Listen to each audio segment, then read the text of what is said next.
त्वं शरणं ब्रजेश। खबर वन न्यूज चैनल के ज्योतिष मार्गदर्शन कार्यक्रम में सभी ज्योतिष जिज्ञासु श्रोताओं का अभिनंदन है। वाणी गुरु जी, बुधवार का दिन है, आपको कुछ मार्गदर्शन करना चाहते हैं। बुध सबसे पहले जन्म कुंडली के अंदर बुध का अध्ययन करने के लिए हमें उनकी राशियों का स्थान देखना चाहिए। किसी भी जन्म कुंडली में बुध तीसरे घर और छठे घर का स्वामी होता है। तीसरा भाव पराक्रम का होता है, छोटे भाई बहनों का होता है, पुरुषार्थ का होता है, कर्म प्रदान है। छठा भाव रोग ऋण और शत्रुओं का होता है, सफलताओं का होता है। और किसी भी जातक को धन प्राप्त करने के लिए अपनी बुद्धि का परीक्षण करवाना पड़ता है, जिसे शिक्षा कहते हैं, अध्ययन कहते हैं।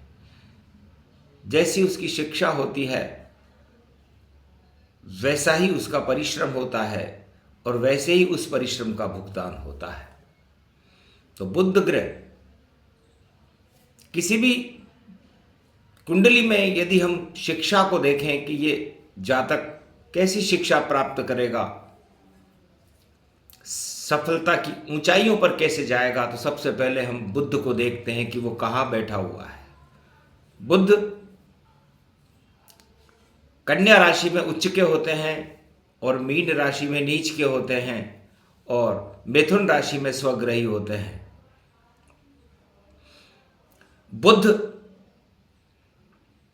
के आगे यदि पापी ग्रह आ जाते हैं, जिसे हम राहु कहते हैं, मंगल कहते हैं, शनि कहते हैं, केतु कहते हैं, तो समझ लीजिए शिक्षा अध्ययन में उसको काफी मुसीबतों का सामना करना पड़ेगा। बुध यदि वक्री हो जाते हैं तो शिक्षा अध्ययन में वो लड़का या लड़की बहुत पीछे चलते हैं। उन्हें सफलता लेने में बहुत शक्ति लगानी पड़ती है, तब जाकर के सफलता मिलती है। बुध यदि सूर्य के साथ विराजमान हो कुंडली में, तो समझना चाहिए कि बुध उसे सूर्य जैसा तेज देंगे और उसकी शिक्षा में उसे काफ़ी सफलताएं मिलेंगी। बुध यदि चंद्रमा के साथ विराजमान हो तो समझ लेना चाहिए कि ऐसा व्यक्ति काफ़ी यात्राएं करेगा। मन बुद्धि योग कहलाता है। चंद्रमा हमारा मन है और बुध हमारी बुद्धि है। तो चंद्र बुध योग जिस कुंडली में मिलता है वो लड़का काफ़ी बुद्धिमान होता है, लेकिन कपट योग होने से उस पर कुछ कलंक लगते हैं। ऐसा विद्यार्थी चाहे महिला हो या पुरुष हो, उसे अपने भवन जहाँ उसका जन्म है उससे बाहर रह करके शिक्षा अध्ययन करना चाहिए, तो सफलताएं उनके हाथ में होती है। यदि बुध का संबंध मंगल ग्रह से बन जाए तो ये एक रुकावट है, क्योंकि मंगल हमारा अंतर्द्वंद है और बुध हमारी बुद्धि है। उस बुद्धि के प्रभाव को मंगल रोक देता है और ब्रेकर का काम करते हुए वह विद्यार्थी, जो चाहे स्त्री हो या पुरुष, उसकी शिक्षा प्राप्त करने में उसे व्यवधान उत्पन्न हो जाता है। बुध और मंगल का योग त्वचा रोग भी देता है और भाई बहनों में झगड़ा भी करा देता है। यदि बुध गुरु के साथ बैठा हो तो ये एक बहुत अच्छा योग है। गुरु ज्ञान को कहते हैं और बुद्ध बुद्धि को कहते हैं, और बुद्ध और गुरु मिलने पर ये गुरु शिष्य परंपरा का योग उसे सर्वोच्च शिखर पर पहुंचा देता है। जिसकी कुंडली में बुद्ध और गुरु का योग एक साथ बैठे हों या अपने 1-5-9 में संबंध बना रहे हैं। बुद्ध यदि शुक्र के साथ बैठा हुआ होता है तो वैसा व्यक्ति बड़ा कलाकार और उच्च शिक्षा को प्राप्त करने में सफल हो जाता है और उनका नाम संसार में रोशन हो जाता है। बुध शुक्र सरस्वती योग को कहते हैं, लक्ष्मी योग को कहते हैं। तो काफ़ी धनवान होकर के और हर तरह हर जगत में उसे सफलताएं मिलती हैं।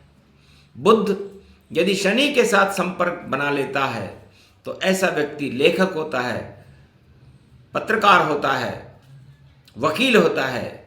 और बुध के आगे शनि का आना एक रुकावट तो है, लेकिन यदि वो अपनी बुद्धि से इस रुकावट को पार कर ले तो काफ़ी सफलताएं उसे मिलने लग जाती हैं। बुध का संबंध यदि राहु से होता है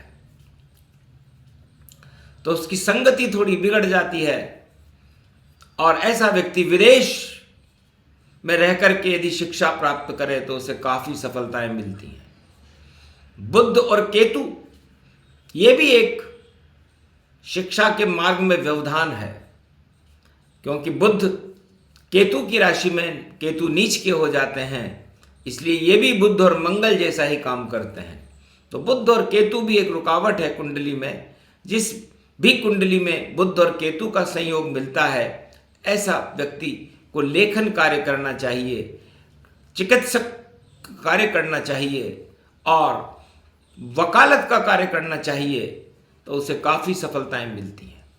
क्योंकि बुध गणेश जी को भी कहते हैं। तो यदि आपकी कुंडली के अंदर बुध के आगे पापी ग्रह आ रहे हों या शनि, राहु, मंगल, केतु आपकी कुंडली में व्यवधान उत्पन्न कर रहे हों, तो ऐसे व्यक्ति को भगवान गणेश जी की आराधना करनी चाहिए, गणेश जी पर दुर्वा चढ़ाना चाहिए, उनके मंत्रों का जाप करना चाहिए। ऐसा करने से वो व्यक्ति रुकावट होते हुए भी अपने जीवन में सफल हो जाता है। बुध के बारे में यदि विस्तार से बताया जाए तो बुध, अकेला बैठा हुआ बुध बहुत खतरनाक होता है। बुध गुड़कना लोटा होता है, जिस घर में बैठा होता है वहीं पे लुढ़क जाता है। इसलिए बुध के साथ यदि कोई ग्रह बैठता है तो ये अच्छा संकेत है। अकेला बुध उल्टे सीधे काम करवा देता है। इसलिए बुध को स्थिर करने के लिए बुध पर मरकरी को ही कहते हैं, पारा, धातु होते हुए भी तरल पदार्थ के रूप में इधर उधर घूमता रहता है। इसी तरह बुध हमारे मस्तिष्क की बुद्धि है और इस बुद्धि को स्थिर करने के लिए भगवान गणेश जी की आराधना, उनका चिंतन, उनकी सेवा आपको सफलता के मार्ग पर ले जाएगी। ये बुध का सूक्ष्म विवेचन आपको आज बुधवार इस कार्यक्रम में खबर वन न्यूज चैनल पर बताया गया। आप इसे सब्सक्राइब करें, अपने इष्ट मित्रों को इस जानकारी को आगे फॉरवर्ड करें और अपनी कुंडली में खुद भी देखें कि हमारे जीवन में शिक्षा का क्षेत्र, व्यापार का क्षेत्र कैसा रहेगा। तो जैसी आपकी शिक्षा है वैसा ही आपका व्यापार भी है और उस व्यापार में वही ग्रह रुकावट बनेंगे जो हमने आपको शिक्षा के अध्ययन में बताया। इसलिए किसी के व्यापार में भी रुकावट आ रही हो तब भी वह भगवान गणेश जी की आराधना करके उन रुकावटों को दूर कर सकता है। विशेष जानकारी के लिए आप खबर वन न्यूज चैनल पर वाणी गुरु जी से संपर्क करें तो आपका निःशुल्क मार्गदर्शन किया जाएगा। जय श्री कृष्ण।